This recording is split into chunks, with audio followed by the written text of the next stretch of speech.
நிகழ்ச்சிக்கு உங்கள் யாவரையும் நாங்கள் அன்புடன் வரவேற்கிறோம். இன்றைக்கும் நாம் தொடர்ந்து Jonah's message and the Lord's mercy, யோனாவின் பிரசங்கமும் கர்த்தரின் இரக்கமும் என்ற தலைப்பில் டாக்டர் எபி நம்மோடு வசனத்தை பகிர்ந்து கொள்ளுவார்கள். வாங்க வசனத்தை சேர்ந்து தியானிப்போமா? உங்ககிட்ட பைபிளில் ஷார்ட்டஸ்ட் வேர்ஸ் எது அப்படின்னு சொல்லி கேட்டேன்னா, மிக சிறிய வசனம் எது அப்படின்னு சொல்லி கேட்டேன்னா, நீங்கள் உடனே சொல்லுவீங்க, ஏசு கண்ணீர் விட்டார், யோவான் 11:35. ஷார்ட்டஸ்ட் சாப்டர், மிக சிறிய ஒரு அதிகாரம் எது அப்படின்னு கேட்டால் நீங்கள் சொல்லுவீங்க சங்கீதம் 117 அப்படின்னு சொல்லி. மிக சிறிய மெசேஜ், ஷார்ட்டஸ்ட் மெசேஜ் எது அப்படின்னு கேட்டால் கொஞ்சம் நீங்கள் யோசிப்பீங்க. ஆனால் ஒருவேளை யோனா 3ஆம் அதிகாரத்திலிருந்து தேவனுடைய செய்தியை நம்ம கேட்க போகிறதுனால ஒருவேளை யோனா 3ஆம் அதிகாரத்தில் அது இருக்கும் அப்படின்னு சொல்லி நீங்கள் நினைக்க வாய்ப்பு உண்டு.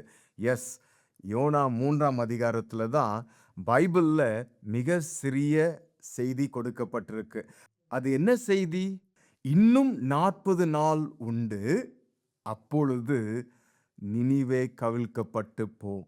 ஷார்ட்டஸ்ட் செய்தி. இன்றைக்கு யோனா 3ஆம் அதிகாரத்தில் யோனாவின் செய்தியும், ஜோனாஸ் மெசேஜ், அதற்கு பிறகு கர்த்தரின் இரக்கமும், த லார்ட்ஸ் மர்சி, இதை தான் நம்ம சிந்திக்க போகிறோம். ஆனால் இதை சிந்திக்கக்கூடிய நேரத்தில் இன்னும் ஒரு முக்கியமான காரியத்தை குறித்தும் நாம் அறிந்து கொள்ள போகிறோம். இந்த இடத்துல அந்த ஷார்ட்டஸ்ட் மெசேஜ் அப்படின்னு சொல்லும்போது நான் ஏற்கனவே சொன்னேன், அது 3ஆம் அதிகாரம் 4ஆம் வசனத்தில் இருக்குது. இன்னும் 40 நாள் உண்டு, அப்பொழுது நினிவே கவிழ்க்கப்பட்டு போம் என்று கூறினான். இதை கேட்டு என்ன செய்கிறாங்கன்னா, ஜனங்கள் சிறியோர் முதல் பெரியோர் வரைக்கும் தங்களை தாழ்த்துறாங்க. அதுக்கு பிறகு தங்களுடைய பாவங்களை குறித்து வருந்தி மனம் திரும்புகிறாங்க. ஜனங்கள் மட்டும் இல்லை, சிறியோர் பெரியோர் மட்டும் இல்லை, அந்த நினிவேயின் ராஜா, அதற்கு பிறகு பிரதானிகள் எல்லாருமே தங்களை தாழ்த்தி தங்களுடைய தீமையான வழிகளை விட்டு திரும்புகிறாங்க.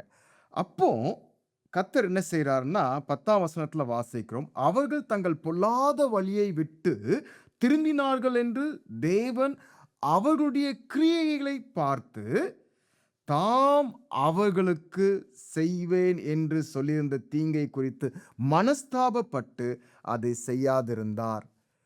யோனாவின் பிரசங்கம் குட்டி பிரசங்கம், அதை போல கர்த்தரின் மனஸ்தாபம், கர்த்தரின் இரக்கம், இதுதான் 3ஆம் அதிகாரத்தில் நாம் பார்க்கக்கூடியது.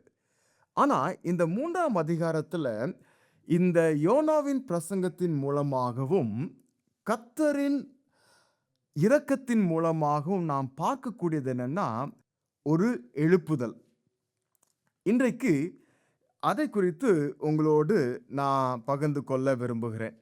எழுப்புதல் அப்படின்னு சொல்லும்போது is completely God's work. Revival is completely God's work. எழுப்புதல் முற்றிலும் தேவனுடைய செய்கையாகும். ஏன் அப்படி சொல்றேன் அப்படின்னு சொல்லி நீங்க யோசிப்பீங்க. 1ஆம் வசனத்தில் வாசிக்கிறோம், 2ஆம் தரம் கர்த்தருடைய வார்த்தை யோனாவுக்கு உண்டாகி. இங்க கர்த்தர் தான் இந்த காரியத்தை செய்ய ஆரம்பிக்கிறார். யோனாவுக்கு இந்த வார்த்தை வருது. கர்த்தர் என்ன சொல்றாருன்னா, நீ எழுந்து மகா நகரமாகிய நினிவேக்கு போய் நான் உனக்கு கற்பிக்கும் வார்த்தையை அதற்கு விரோதமாக பிரசங்கி. 1ஆம் அதிகாரத்தில் பார்ப்பது போலவே இங்கேயும் நம்ம பார்க்கிறோம். ஆனால் 1ஆம் அதிகாரத்தில் என்ன பார்த்தோம் அப்படின்னா, அவன் உடனடியாக அப்பொழுது யோனா கர்த்தருடைய சமூகத்தினின்று விலகி தர்ஷிஷ்க்கு ஓடி போகும்படி எழுந்து போனான் அப்படின்னு சொல்லி பார்க்கிறோம். இங்க என்ன பார்க்கிறோம் அப்படின்னா, யோனா எழுந்து கர்த்தருடைய வார்த்தையின்படியே நினிவேக்கு போனான். ஸோ இந்த எழுப்புதல் அப்படின்னு சொல்லும்போது இது முற்றிலும் கர்த்தருடைய செயல். கர்த்தர் யோனாவை திரும்ப அழைத்து அவனை நினிவேக்கு போக வேண்டும் என்று சொல்லவில்லை என்றால் இந்த நினிவே பட்டணத்தில் ஒரு எழுப்புதல் ஏற்பட்டிருக்காது. கர்த்தருடைய ஒரு செயலாக தான் பார்க்கிறோம். அடுத்தது, இது கர்த்தருடைய செயல் என்பதை நாம் எப்படி அறிந்து கொள்கிறோம் என்றால், யோனா எழுந்து ஃபர்ஸ்ட் நான் உனக்கு கற்பிக்கும் வார்த்தையை, இது யோனாவுடைய வார்த்தையாக இருக்க போவதில்லை, இது கர்த்தர் யோனாவுக்கு சொல்லிக் கொடுக்கக்கூடிய வார்த்தைகள். 3ஆம் வசனத்தில் என்ன பார்க்கிறோம் அப்படின்னா, கர்த்தருடைய வார்த்தையின்படியே நினிவேக்கு போனான் அப்படின்னு சொல்லி பார்க்கிறோம். அதற்கு பிறகு போய் கர்த்தர் என்ன யோனாவுக்கு சொல்லி கொடுத்தாரோ அதை தான் அங்கே போய் பிரசங்கிக்கிறான். ஆகவே இந்த எழுப்புதல் அப்படின்னு சொல்லும்போது இது முற்றிலும் கர்த்தருடைய ஒரு செயல், தேவனுடைய ஒரு செயல். அதை நம்ம மறந்து விடவே கூடாது. எங்கெங்கெல்லாம் எழுப்புதல் ஏற்பட்டிருக்கிறதோ அது ஒரு மனிதனுடைய வார்த்தைனால கிடையாது, அல்லது மனிதர்கள் சிலவற்றை செய்ததுனால எழுப்புதல் வந்தது அப்படின்னு சொல்லி சொல்ல முடியாது. இது கர்த்தருடைய செயல். ஆனால் எழுப்புதல் அப்படின்னு சொல்லும்போது முதலாவது it begins with the preacher. அது பிரசங்கிப்பவருடன் தொடங்குகிறது. எழுப்புதல் பிரசங்கிப்பவருடன் தொடங்குகிறது. இந்த இடத்துல ஏற்கனவே நம்ம பார்த்தோம், 2ஆம் தரம் கர்த்தருடைய வார்த்தை யோனாவுக்கு உண்டாகி, இப்போ யோனா இந்த எழுப்புதலுக்கு ஆயத்தமாக காணப்படுகிறான். 1ஆம் அதிகாரத்தில் பார்த்தோம், கர்த்தருடைய சமூகத்தினின்று விலகி ஓடி போனான் அப்படின்னு சொல்லி. ஆனாலும் 1ஆம் அதிகாரத்தில் அவனுடைய மனம் திரும்புதலை நாம் பார்க்க முடிந்தது. எப்படி பார்க்க முடிந்தது? அவன் என்னை எடுத்து சமுத்திரத்திலே போட்டு விடுங்கள் அப்படின்னு சொல்லும்போது அவன் இது என் நிமித்தமாக ஏற்பட்டதுனால என்னை சமுத்திரத்தில் போடுங்க அப்படின்னு சொல்லும்போது அவனுடைய அந்த மனம் திரும்புதலை அங்கே பார்க்குறோம். 2ஆம் அதிகாரத்துக்கு வரும்போது அவன் தேவாலயத்தை நோக்கி பார்க்கும்போது அங்கே இருக்கக்கூடிய அந்த கிருபாசனம் அதை பார்க்கும்போது கர்த்தர் கிருபை உள்ளவர் என்பதை அவன் அறிந்து கொள்கிறான். அது மாத்திரமல்ல, அந்த கிருபாசன தண்டைக்கு கீழே உடன்படிக்கை பெட்டிக்குள்ள இருக்கக்கூடிய அந்த 10 கற்பனைகளை பார்க்கும்போது கர்த்தருடைய வார்த்தைக்கு அவன் கீழ்ப்படிய வேண்டும் என்பதையும் உணர்ந்து கொள்கிறான். கடைசியில் சொல்றான், ரட்சிப்பு கர்த்தருடையது அப்படின்னு சொல்லி. இந்த விதமான மனம் திரும்புதல் யோனாவுடைய வாழ்க்கையில முதலாவது நடந்தது. ஆகவே தான் நான் என்ன சொல்றேன் அப்படின்னா, it begins with the preacher. பிரசங்கிப்பவருடன் இந்த எழுப்புதல் துவங்குகிறது. எங்கெங்கெல்லாம் அந்த எழுப்புதல் காணப்படுகிறதோ அது ஃபர்ஸ்ட் அந்த செய்தியை கொடுக்கிறவர் அவருடைய வாழ்க்கையில அது காணப்படும். எப்படி யோனாவுடைய வாழ்க்கையில ஒரு மனம் திரும்புதல் இருந்துச்சோ, யோனாவுடைய வாழ்க்கையில கர்த்தருடைய வார்த்தைக்கு கீழ்ப்படிய வேண்டும் என்கிற எண்ணம் உடனடியாக புறப்பட்டு கர்த்தருடைய வார்த்தையை பிரசங்கிக்கிறான். அதன் மூலமாக தான் இந்த இடத்துல ஒரு எழுப்புதல் வரக்கூடியதாக நாம் பார்க்கிறோம். ஸோ எழுப்புதல் ஒரு இடத்துல வரணும் அப்படின்னா பிரசங்கிப்பவர் அவரிடம்தான் துவங்குகிறது. ஒருவேளை நீங்கள் உங்களுடைய திருச்சபையில் அல்லது உங்களுடைய பட்டணத்தில் அல்லது உங்களுடைய நாட்டில் எழுப்புதல் வரணும் அப்படின்னு சொல்லி யோசிக்கும்போது, ஒருவேளை எழுப்புதலை குறித்து பிரசங்கிக்கின்றவர்களாக நீங்கள் இருந்தாலும் கூட உங்களுடைய வாழ்க்கையில் யோனாவுக்கு நேர்ந்தது நடக்கலை அப்படின்னா நீங்கள் எழுப்புதலை எதிர்பார்க்கவே முடியாது. யோனாவுடைய வாழ்க்கையில் ஒரு மனம் திரும்புதல், ரட்சிப்பு கர்த்தருடையது என்பதை உணர்ந்து கொண்டு இந்த தடவை 2வது தடவை கர்த்தருடைய வார்த்தை வரும்போது அவன் கீழ்ப்படிந்து உடனடியாக கடந்து செல்கிறத பார்க்குறோம். ஸோ எழுப்புதலுக்கு அடிப்படையாக காணப்படக்கூடியது என்னன்னா, பிரசங்கிப்பவர் அவருடைய ஒரு மனம் திரும்புதல், அவருடைய ஒரு கீழ்ப்படிதல். ஊழியம் செய்யக்கூடியவர்களாக நீங்கள் காணப்படுவீர்கள் என்றால் என்னையும் சேர்த்து தான் நம்முடைய வாழ்க்கையில் இந்த மனம் திரும்புதல் இருக்குதா, இந்த கீழ்ப்படிதல் இருக்குதா கடவுளுடைய வார்த்தைக்கு? அல்லது தேவனுடைய சமூகத்தை விட்டு விலகி ஓடி செல்லக்கூடியவர்களாக நாம் காணப்படுகிறோமா? தேவனுடைய வார்த்தைக்கு கீழ்ப்படியாதவர்களாக நாம் காணப்படுகிறோமா? தேவனுடைய வார்த்தைக்கு கீழ்ப்படியும் போது தேவனுடைய சமூகத்திலிருந்து விலகி ஓடாதபடிக்கு தேவனிடத்தில் கிட்டி சேரும்போது, மனம் திரும்பும்போது நம் மூலமாக தேவன் ஒரு எழுப்புதலை நிச்சயமாக கொண்டு வர முடியும். ஸோ முதலாவது நாம் பார்த்தது எழுப்புதல் முற்றிலும் கர்த்தருடைய செயல் அப்படின்னு சொல்லி. அடுத்தது நாம் பார்த்தது என்னன்னா, இந்த எழுப்புதல் அப்படின்னு சொல்லும்போது it begins with the preacher. எழுப்புதல் பிரசங்கிப்பவருடன் துவங்குகிறது. அடுத்தது it continues through the preaching of God's word. அது தேவனுடைய வார்த்தையை பிரசங்கிப்பதின் மூலம் தொடர்கிறது. செய்தியின் மூலம் தேவனுடைய வார்த்தையை பிரசங்கிப்பதின் மூலம் தொடர்கிறது. முதல்ல யோனாவுடைய ஒரு மனம் திரும்புதல், கீழ்ப்படிதல். அதற்கு பிறகு யோனா என்ன செய்யறான்னா, நகரத்தில் பிரவேசித்து ஒரு நாள் பிரயாணம் பண்ணி, ஆக்சுவலா 3 நாள் பிரயாணம் பண்ணாலே அந்த நினிவே பட்டணத்தில் போய் ஊழியத்தை செய்து விடலாம். ஒரு நாள் தான் செய்கிறான். ஒரு நாள் செய்து என்ன செய்கிறான்னா, இன்னும் 40 நாள் உண்டு, அப்பொழுது நினிவே கவிழ்க்கப்பட்டு போம் என்று கூறினான். ஸோ இந்த இடத்துல கர்த்தருடைய வார்த்தை, தேவனுடைய வார்த்தையை தான் பிரசங்கிக்கக்கூடியவனாக காணப்படுகிறான். இது யோனாவுடைய வார்த்தை அல்ல, இது கர்த்தருடைய வார்த்தை. கர்த்தர் யோனாவுக்கு கொடுத்த வார்த்தை.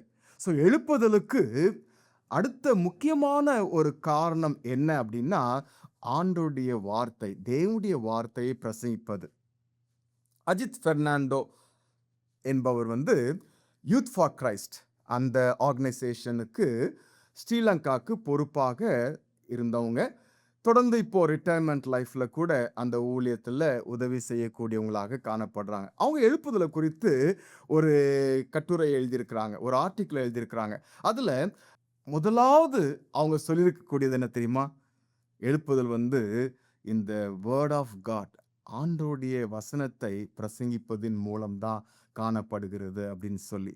எங்கெல்லாம் எழுப்புதல் நடந்திருக்குதோ அதனுடைய காரணத்தை நீங்கள் ஒருவேளை கண்டுபிடிக்கணும் அப்படின்னு சொல்லி நினச்சி முயற்சி பண்ணிங்கன்னா இந்த ஒரு காரியத்தை அறிந்து கொள்வீங்க. வெல்ஷ் ரிவைவல் 1904 வருஷத்துலேருந்து 1905 வருஷம், அங்கே கூட அந்த எழுப்புதல் வருவதற்கு காரணமாக இருந்தது தேவனுடைய வார்த்தையை பிரசங்கித்தது. ஒருவேளை 2023 நீங்கள் யூஎஸில் ஆஸ்பரி யூனிவர்சிட்டியில் நடந்த எழுப்புதலை குறித்து நீங்கள் கேள்விப்பட்டிருப்பீங்க.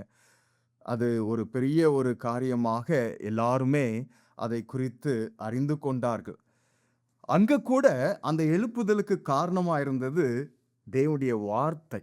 தேவனுடைய வார்த்தையை பிரசங்கிப்பதின் மூலம்தான் அந்த எழுப்புதல் தொடரும். கர்த்தருடைய வார்த்தை. இந்த இடத்துல யோனா தன்னுடைய சொந்த கருத்தை சொல்லவில்லை. எந்த விதத்தில் இவங்களை மோட்டிவேட் பண்ணலாம் அப்படின்னு சொல்லி சில மோட்டிவேஷனல் டீச்சிங்கோ இல்லை ப்ரீச்சிங்கோ இங்கே செய்யவில்லை. ஆறுதல் கொடுக்கக்கூடிய செய்தியை சொல்லலை, அல்லது ஆசீர்வாதங்களை கொடுக்கக்கூடிய செய்தியை சொல்லலை. கர்த்தரிடத்திலிருந்து வார்த்தையை பெற்றுக்கொண்டு கர்த்தருடைய வார்த்தையை சொல்றான். அது அங்கே எழுப்புதலுக்கு காரணமாக இருக்கிறது. கர்த்தருடைய வார்த்தை, தேவனுடைய வார்த்தையை பிரசங்கிப்பதன் மூலம்தான் எழுப்புதல் வரும். ஒருவேளை நீங்கள் யோசிக்கலாம், நான் கேள்விப்பட்டது என்னன்னா ஜெபிப்பதின் மூலமாக எழுப்புதல் வரும் அப்படின்னு சொல்லி. எஸ், எழுப்புதலுக்கு ஜெபம் ஒரு காரணமாக நிச்சயமாகவே உண்டு. நாம் ஜெபிக்க வேண்டும். எதற்காக ஜெபிக்க வேண்டும் என்றால், ஒருவேளை உங்களுடைய ஊழியர் அல்லது உங்களுடைய பாஸ்டர், அவருக்காக நீங்கள் ஜெபிக்கும்போது அவருடைய வாழ்க்கையில் ஒரு எழுப்புதல். அதே போல அவர் ஆண்டவருடைய வார்த்தையை சரியாக உங்களுக்கு போதிக்க வேண்டும், டீச் பண்ண வேண்டும், ப்ரீச் பண்ண வேண்டும். அதற்காக ஜெபிக்க வேண்டும். அடுத்தது உங்களுடைய ஆலயத்தில், உங்களுடைய சிட்டியில் எழுப்புதல் வர வேண்டும் என்று ஜெபிக்க வேண்டும். அப்படி ஜெபிக்கும் போது கடவுள் செய்யக்கூடியது என்னன்னா, தேவன் செய்யக்கூடியது என்னன்னா, அவருடைய வார்த்தையை அனுப்பி அதன் மூலமாக எழுப்புதலை கொண்டு வருவார். எழுப்புதல் அது தேவனுடைய செயல், முற்றிலும் தேவனுடைய செயல். ஆண்டுடைய வார்த்தை இல்லாமல் எப்படி எழுப்புதல் வரும்? ஆகவே கர்த்தருடைய வார்த்தைக்கு முக்கியத்துவம் கொடுக்க வேண்டும். எழுப்புதல் அதன் மூலமாக தான் வரும், அதன் மூலமாக தான் தொடரும். எழுப்புதல் எப்படி ஆரம்பிக்கும் அப்படின்னா, ஒரு தனிப்பட்ட ஒரு மனிதனுடைய வாழ்க்கையில காணப்படக்கூடிய மனம் திரும்புதல், கீழ்ப்படிதல் அதன் மூலமாக ஆரம்பிக்கும். ஆனால் கர்த்தருடைய வார்த்தையை பிரசங்கிப்பதன் மூலமாக அது தொடர்ந்து காணப்படும். அடுத்தது இந்த இடத்துல நம்ம பார்க்கக்கூடியது என்னன்னா, it results in people turning to God in faith and repentance.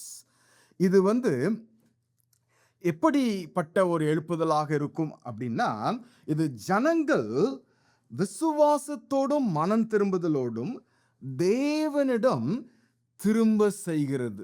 இந்த எழுப்புதலின் ரிசல்ட் என்னன்னா, விளைவு என்ன அப்படின்னு சொல்லி நீங்க பார்த்தீங்கன்னா, ஜனங்கள் தேவனிடம் மனம் திரும்ப, அதே போல தேவனை விசுவாசிக்க செய்கிறது. இதுதான் எழுப்புதல் செய்யக்கூடிய காரியம். இந்த பகுதியில நம்ம வாசிக்கிறோம். ஸோ யோனா போய் ஒரு ஷார்ட்டஸ்ட் மெசேஜ் அந்த இடத்துல கொடுக்கக்கூடியதாக நாம் பார்க்கிறோம். அப்போ 5வது வசனத்துல வாசிக்கிறோம், அப்பொழுது நினிவேயில் உள்ள ஜனங்கள் தேவனை விசுவாசித்து. ஃபர்ஸ்ட் அவங்க செய்யக்கூடியது தேவனை விசுவாசிக்கிறாங்க. யோனா பிரசங்கிக்கிறான், கர்த்தருடைய வார்த்தையை பிரசங்கிக்கிறான். அங்க ஜனங்கள் யோனாவை விசுவாசிக்கல, ஜனங்கள் தேவனை விசுவாசித்தாங்க. தனிப்பட்ட ஒரு மனிதனுடைய வாழ்க்கையில வரக்கூடிய எழுப்புதல், வேத வசனத்தை போதிப்பதன் மூலமாக வரக்கூடிய எழுப்புதல் எப்படிப்பட்ட ஒரு விளைவை, எப்படிப்பட்ட ஒரு தாக்கத்தை ஏற்படுத்தும் என்றால், முதலாவது ஜனங்கள் தேவனை விசுவாசிப்பார்கள். இந்த இடத்துல அதை தான் நாம பார்க்கிறோம். ஜனங்கள் மட்டும் தேவனை விசுவாசித்ததாக நாம் பார்க்கல. அதற்கு பிறகு இந்த செய்தி நினிவேயின் ராஜாவுக்கு தெரிய வருது. அதற்கு பிறகு அவனும் அவனுடைய பிரதானிகள் எல்லாருமே தீர்மானம் பண்றாங்க. தீர்மானம் பண்ணி சில காரியத்தை செய்றாங்க. 9ஆம் வசனத்துல வாசிக்கிறோம், யாருக்கு தெரியும், நாம் அழிந்து போகாதபடிக்கு ஒருவேளை தேவன் மனஸ்தாபப்பட்டு தம்முடைய உக்கிர கோபத்தை விட்டு திரும்பினாலும் திரும்புவார் என்று கூற சொன்னான். இப்படிதான் சொல்றான். அப்போ அவர்கள் தங்கள் பொல்லாத வழியை விட்டு திரும்பினார்கள் என்று தேவன் அவருடைய கிரியைகளை பார்த்து அவர் என்ன செய்யறாருன்னா, அவர்களுக்கு செய்வேன் என்று சொல்லியிருந்ததை அவர் செய்யாதிருந்தார் அப்படின்னு சொல்லி பார்க்கிறோம்.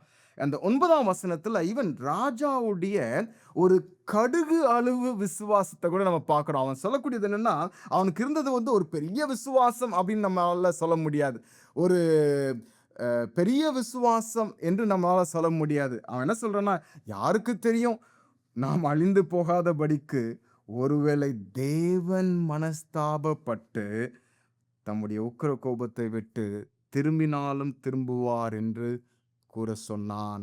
ஸோ இது அந்த ராஜாவுடைய விசுவாசத்தையும் நமக்கு காண்பிக்கிறது. எழுப்புதல் என்ன செய்யும் அப்படின்னா, முதலாவது தேவனை நம்ப செய்யும், தேவனை விசுவாசிக்க செய்யும். ஜனங்கள் தேவனை நம்பினார்கள். அதை போல ராஜாவுக்கு கூட அந்த விதமான ஒரு நம்பிக்கை இருந்துச்சு. விசுவாசம் அப்படின்னு சொல்லும்போது கடுகளவு விசுவாசம் என்பதற்கு இந்த ராஜா கிட்ட காணப்பட்ட அந்த விசுவாசம் ஒரு அருமையான ஒரு எக்ஸாம்பிள். ஈவன் ரட்சிப்புக்கு கூட தேவன் அந்த கிருபையை நமக்கு தராரு ஒரு கிஃப்டாக. அதே போல அந்த விசுவாசத்தை கூட ஒரு கிஃப்டாக தராரு. ஏனென்றால் நம்மால அவரை விசுவாசத்தை அவரை ஏற்றுக்கொள்ள முடியாது, அதை அவர் கிஃப்டாக தரார். இந்த இடத்துல முதலாவது அவர் செய்யக்கூடியது என்னன்னா, அந்த வேத வசனத்தை பிரசங்கிப்பதன் மூலமாக ஜனங்கள் தேவனை நம்பினார்கள். ராஜாவும் தேவனை நம்பக்கூடியவனாக காணப்படுகிறான். அடுத்தது என்ன நடக்கு அப்படின்னா, முக்கியமான ஒரு காரியம் நடக்குது. அது என்னன்னா ரிப்பென்டன்ஸ். முதலாவது அவர்கள் தேவனை நம்பினார்கள். அடுத்தது அவங்க செய்யக்கூடியது என்னன்னா, மனம் திரும்புவது. ஜனங்களுடைய மனம் திரும்புதல் எப்படி இருந்தது அப்படின்னு சொல்றதுக்கு நம்ம 5ஆம் வசனத்திலிருந்தே நம்ம பார்க்கிறோம். பெரியோர் முதல் சிறியோர் மட்டும் ரெட்டுடுத்தி கொண்டார்கள் அப்படின்னு சொல்லி பார்க்கிறோம். இந்த ரெட்டுடுத்தி கொண்டார்கள் அப்படின்னு சொல்லும்போது அவங்க வந்து they really felt sorry. அதை தான் இங்க காண்பிக்கக்கூடியதா இருக்கு.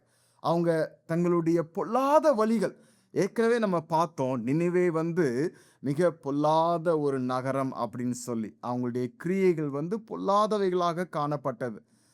இந்த இடத்துல யோனாவின் மூலமாக கர்த்தருடைய வார்த்தை வரும்போது அவங்க தேவனை நம்பிட்டு என்ன செய்றாங்கன்னா, அவங்களுடைய பொல்லாத வழிகள் நிமித்தமாக அவங்க மனஸ்தாபப்படுகிறவர்களாக இருக்கிறாங்க. இந்த ரெட்டு உடுத்தி கொள்றது என்பது அவங்களுடைய மனஸ்தாபத்தை நமக்கு காட்டக்கூடியதாக இருக்குது. இந்த ஜனங்கள் ரெட்டுடுத்தி கொண்டதை வந்து அந்த செய்தி ராஜாவுக்கு போது ராஜா என்ன செய்றார்னா, அவனும் தான் உடுத்திருந்த உடுப்பை கழற்றி போட்டு ரெட்டை உடுத்தி கொண்டு சாம்பலிலே உட்கார்ந்தான். இது அந்த ராஜாவுடைய அந்த மனம் திரும்புதலையும் நமக்கு காட்டுது. ஜனங்கள் தேவனை விசுவாசித்தார்கள், ராஜா தேவனை விசுவாசித்தான். ஜனங்கள் ரெட்டுடுத்தி கொண்டார்கள், தங்களுடைய மனஸ்தாபத்தை காண்பித்தார்கள். அதே போல ராஜாவும் தன்னுடைய மனஸ்தாபத்தை இங்கே காண்பிக்கக்கூடியவனாக நாம் பார்க்கிறோம். ரெட்டுடுத்தி கொண்டு சாம்பலிலே உட்கார்ந்தான். இது எல்லாமே எதை குறிக்கக்கூடியதாக இருக்குன்னா, அவங்களோட பொல்லாத வழிகளை குறித்ததான ஒரு மனஸ்தாபம், ஒரு புலம்பல், அதே போல ஒரு சாரோ, ஒரு கிரீஃப், ஒரு காட்லி சாரோ இங்கே நாம் பார்க்கிறோம். இதை குறித்து நாம் 2 கொரிந்தியர் 7ஆம் அதிகாரத்துல வாசிக்கிறோம். அங்க பவுல் வந்து கொரிந்து சபைக்கு எழுதும்போது இவ்விதமாக அவர் அந்த தேவனுக்கேற்ற துக்கத்தை குறித்து எழுதுறார். 10ஆம் வசனத்துல வாசிக்கிறோம், தேவனுக்கேற்ற துக்கம் பின்பு மனஸ்தாபப்படுகிறதற்கு இடமில்லாமல். தேவனுக்கேற்ற துக்கம் அந்த டைம்ல மனஸ்தாபப்படுவதற்கு ஏதுவாக இருக்கும். ஆனால் பிறகு அது மனஸ்தாபப்படுவதற்கு அல்ல இடமே இருக்காது. ரட்சிப்புக்கு ஏதுவான மனம் திரும்புதலை உண்டாக்குகிறது. இதுதான் இங்க யோனா 3ஆம் அதிகாரத்துல பார்க்கிறோம். ஆனா லௌகிக துக்கமோ மரணத்தை உண்டாக்குகிறது. பாருங்கள், நீங்கள் தேவனுக்கேற்ற துக்கம் அடைந்தது உண்டே, அது உங்களிடத்தில் எவ்வளவு ஜாக்கிரதையும். இந்த தேவனுக்கு ஏற்ற துக்கம் அப்படின்னு சொல்லும் போது அது எதெல்லாம் செய்யக்கூடியதாக இருக்கு அப்படின்னு சொல்லி 11ஆம் வசனத்துல வாசிக்கிறோம். அது ஜாக்கிரதையை கொடுக்கக்கூடியதா இருக்குது. அடுத்தது, குற்றம் தீர எவ்வளவு நியாயம் சொல்லுதலையும், எவ்வளவு வெறுப்பையும், எவ்வளவு பயத்தையும், எவ்வளவு ஆவலையும், எவ்வளவு பக்தி வைராக்கியத்தையும், எவ்வளவு கண்டிப்பையும் உண்டாக்கிற்று. இது கொரிந்து சபைக்கு எழுதும்போது, விசுவாசிகளுக்கு எழுதும்போது இவ்விதமாக பவுல் எழுதுறார். அவங்களுடைய அந்த தேவனுக்கேற்ற துக்கம் வந்து அது நன்மைக்கு ஏதுவானவை அப்படின்னு சொல்லி இங்க சொல்றார். அதை வாசிக்கும் போது அது எப்படி நம்முடைய பொல்லாத வழிகள், நம்முடைய பாவங்கள், அது குறித்து ஒரு ஜாக்கிரதை, ஒரு ஒரு ஒரு ஒரு விழிப்புணர்வு அதை கொடுக்கக்கூடியதாக இருக்குது. அதே போல அந்த தீமையான செயல்களை ஒரு வெறுக்கக்கூடிய ஒரு காரியத்தையும், அடுத்தது ஒருவேளை எவ்வளோ ஆவல் அப்படின்னு சொல்லும்போது அந்த தேவனுக்கு ஏற்ற காரியங்கள், அந்த காரியத்துல ஒரு ஆவல், எவ்வளவு ஒரு கண்டிப்பையும் உண்டாக்கிற்று. இந்த காரியத்திலே நீங்கள் எல்லா விதத்திலும் உங்களை சுத்தவான்கள் என்று விளங்க பண்ணினீர்கள். ஸோ இந்த கொரிந்து சபையில் இருக்கக்கூடிய விசுவாசிகளுக்கு இப்படிப்பட்ட ஒரு தெய்வீக துக்கம் காணப்பட்டது. அதே விதமாக தான் இங்க நினிவேல இருக்கக்கூடிய ஜனங்கள்கிட்ட காணப்பட்டது. அந்த டைம்ல அது கஷ்டமாக இருக்கும், ஆனால் அதுக்கு பிறகு அது கஷ்டமாக இருக்காது. ஆனால் உலக பிரகாரமான துக்கம் வந்து எப்படி இருக்கும்னா, அது மரணத்தை கொடுக்கக்கூடியதாக இருக்கும். இந்த இடத்துல நாம் யோனாவின் பிரசங்கத்தின் மூலமாக ஜனங்கள் தேவனை நம்பினார்கள், அதற்கு பிறகு மனம் திரும்பினார்கள் அப்படின்னு சொல்லி பார்க்கும்போது அவர்களுடைய அந்த துக்கத்தை அது வெளிப்படுத்தக்கூடியதாக இருக்கு. ரெட்டுடுத்தி கொண்டு சாம்பல் உட்கார்ந்தான் அப்படின்னு சொல்லி பார்த்தோம். அதுக்கப்புறம் அவங்க அந்த ராஜா அங்க இருக்கக்கூடிய பிரதானிகளோட தீர்மானம் பண்ணி என்ன சொல்றாங்கன்னா, எல்லாரும் தங்களுடைய பொல்லாத வழிகளை விட்டு திரும்ப வேண்டும் அப்படின்னு சொல்லி. இது ஒரு ட்ரூ ரிப்பென்டன்ஸ், ஒரு மெய்யான மனம் திரும்புதலை நமக்கு காட்டுகிறது. மெய்யான மனம் திரும்புதல் என்பது நாட் ஜஸ்ட் ஃபீலிங் சாரி. பாவத்துக்காக மனம் வருந்துவது மட்டுமல்ல, பாவத்தை விட்டு திரும்புவது. அதுதான் ஒரு ட்ரூ ரிப்பென்டன்ஸ். இந்த இடத்துல அவங்க மனம் வருந்தக்கூடிய சில காரியங்களை செய்கிறாங்க. அதுக்கு பிறகு ராஜா சொல்வதன் மூலமாக அவங்க என்ன செய்கிறாங்கன்னா, அவர்கள் தம் தம் பொல்லாத வழியும் கொடுமையும் விட்டு திரும்ப கடவர்கள் அப்படின்னு சொல்லி ராஜா சொல்றான். கர்த்தர் என்ன செய்யறாருன்னா 10ஆம் வசனத்துல, அவர்கள் தங்கள் பொல்லாத வழியை விட்டு திரும்பினார்கள் என்று தேவன் அவருடைய கிரியைகளை பார்த்துதான் மனஸ்தாபப்பட்டு அவளுக்கு இறங்குகிறார். ஸோ ட்ரூ ரிப்பென்டன்ஸ் அப்படின்னு சொல்லும்போது ஃபீலிங் சாரி ப்ளஸ் அது மட்டும் இல்லை, அதோடு நின்று விடுவது கிடையாது. அந்த பாவ பொல்லாத தீமையான அழிவுக்கேற்ற காரியத்திலிருந்து திரும்பி அதை செய்யாமல் இருப்பது, அதுதான் ட்ரூ ரிப்பென்டன்ஸ், ஜெனுவின் ரிப்பென்டன்ஸ். அதுதான் நினிவேயில் இருக்கக்கூடிய ராஜா கிட்ட காணப்பட்டது, பிரதானிகள்கிட்ட காணப்பட்டது, அதே போல ஜனங்கள்கிட்ட காணப்பட்டது. இங்கே பார்க்கக்கூடியது ஒரு பெரிய ஒரு எழுப்புதல்.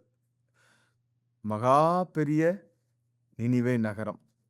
இந்த இடத்துல சிறியோர் பெரியோர், ராஜா, பிரதானிகள் எல்லாருமே கர்த்தரிடத்துல திரும்புகிறாங்க. எல்லாருமே கர்த்தரை நம்புகிறாங்க. அதுக்கு பிறகு கர்த்தர் என்ன அவங்களுக்கு செய்வேன்னு சொல்லியிருந்தாரோ அதை செய்யாமல் இருக்க தீர்மானிக்கிறார். எழுப்புதல் ஃபஸ்ட்டு பிரசங்கிப்பவர் அவருடைய வாழ்க்கையில் நடக்குது. அது யோனாவுடைய வாழ்க்கையில் நடந்தது. அடுத்தது அது அங்கேயே முடியாது, அது அங்கே ஆரம்பிக்கப்படுகிறது. அதற்கு பிறகு அந்த பிரசங்கி கர்த்தருடைய வார்த்தை பிரசங்கிப்பதன் மூலம் அந்த எழுப்புதல் தொடர்கிறது. அதன் விளைவு என்ன தெரியுமா? ஜனங்கள் தேவனை நம்புவாங்க, பாவங்களுக்காக மனஸ்தாபப்பட்டு கர்த்தரிடம் திரும்புவாங்க. அதுதான் எழுப்புதலுடைய ஒரு விளைவு. இன்றைக்கு இந்த செய்தியை கேட்டுக்கொண்டிருக்கிறீங்க. யோனாவுடைய வாழ்க்கையில் ஏற்பட்ட அந்த மனம் திரும்புவதுடைய வாழ்க்கையில் ஏற்பட்டிருக்குதா? ஒருவேளை எழுப்புதலுக்காக நீங்கள் ஜெபிக்கலாம். எழுப்புதலுக்காக கர்த்தருடைய வார்த்தையை பிரசங்கிக்கின்றவர்களாக காணப்படுகிறீர்களா? அல்லது எழுப்புதலுக்காக கர்த்தருடைய வார்த்தையின் மீது ஒரு ஆர்வம் கொள்ளுகிறவர்களாக நீங்கள் காணப்படுகிறீர்களா? ஒருவேளை அப்படி கர்த்தருடைய வார்த்தையின் மீது ஒரு டிசையர் உங்களுக்கு இருக்கும் என்றால், நிச்சயமாக ஆண்டவருடைய வார்த்தையை நீங்கள் படிக்கும்போது ஆண்டவர் சொல்லக்கூடிய வார்த்தைகளுக்கு நீங்கள் கீழ்ப்படிய முயற்சிப்பீங்க. ஒருவேளை பாவத்தை குறித்து விலகி ஓடி வரணும் அப்படின்னு சொல்லும்போது நீங்கள் விலகி ஓடி வருவீங்க. பாவத்தை குறித்த ஒரு மனஸ்தாபம் உங்கள்கிட்ட இருக்கும். அது மாத்திரமல்ல, மனம் திரும்புதலும் இருக்கும்.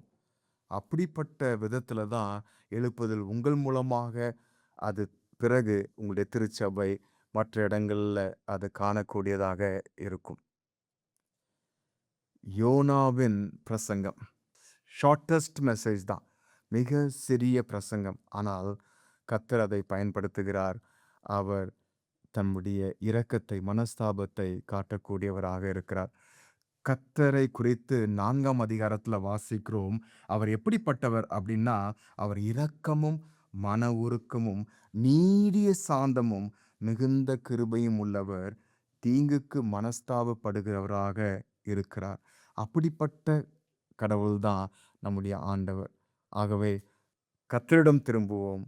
அதன் மூலமாக ஒரு எழுப்புதலை நாம் அனுபவிக்கலாம். இட்ஸ் பைபிள் டைம் நிகழ்ச்சிக்கு எங்களோடு கூட வசனத்தை தியானிக்க வந்த உங்கள் யாவருக்கும் நன்றி. அடுத்த வாரம் Jonas anger and the Lord's compassion, யோனாவின் கோபமும் கர்த்தரின் மனதுருக்கமும் என்ற தலைப்பில் டாக்டர் எபி தொடர்ந்து நம்மோடு வசனத்தை பகிர்ந்து கொள்வார்கள். Don't miss joining us again next Saturday at 10 p.m. on Satyam TV. Until we see you again, have a blessed week. Bye.